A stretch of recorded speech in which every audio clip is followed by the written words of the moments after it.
Special branch Duniyapur की निशानदेही पर असिस्टेंट कमिश्नर सैयद वसीम हसन का जाली वेटरनरी अद्वियात बनाने वाली फैक्ट्री पर छापा। मजीद देखते हैं डॉक्टर काजम अब्बास बलोच की इस रिपोर्ट में। स्पेशल ब्रांच इंटेलिजेंस विंग की निशानदेही पर असिस्टेंट कमिश्नर दुनियापुर सैयद वसीम हसन ने स्पेशल ब्रांच इंटेलिजेंस विंग की team deputy district health officer doctor Mansoor ul Haq, drug inspector Zubair Bhatt और पुलिस नफरी के हमरा थाना जलाराय के इलाके मौजा डेसी में जैली वेटरनरी अद्वियात बनाने वाली फैक्ट्री पर छापा मारा।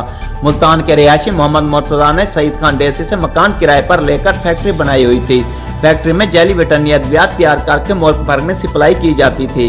कार्रवाई के दौरान लाख रुपए मालियत की जैली वेटरनरी अद्वियात से लोड गाड़ी, जैली अद्वियात बनाने वाले केमिकल्स और पैकिंग करने वाली मशीनें भी बरामद हुई। जैली वेटरनरी अद्वियात बनाने वाली फैक्ट्री में काम करने वाले 6 मुलाजमीन को मौके पर गिरफ्तार कर लिया गया, जबकि फैक्ट्री मालिक मौके से फरार हो गया। असिस्टेंट कमिश्नर सैयद वसीम हसन ने जैली वेटरनरी अद्वियात बनाने वाली फैक्ट्री को सील करके मजीद कानूनी कार्रवाई का आगाज कर दिया है।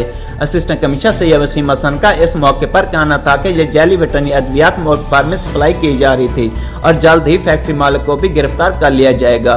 Deputy district health officer doctor Mansoor ul Haq का इस मौके पर कहना था कि जैली वेटरनरी अद्वियात तैयार करने वाले मुलजमान मार्केट से सैंपल लेते थे और फिर किसी भी दवाई की कॉपी तैयार करके मुल्क भर में सप्लाई करते थे। उन्होंने मजीद बताया कि बरामद होने वाली जैली अद्वियात की मालियत लाखों रुपए बनती है।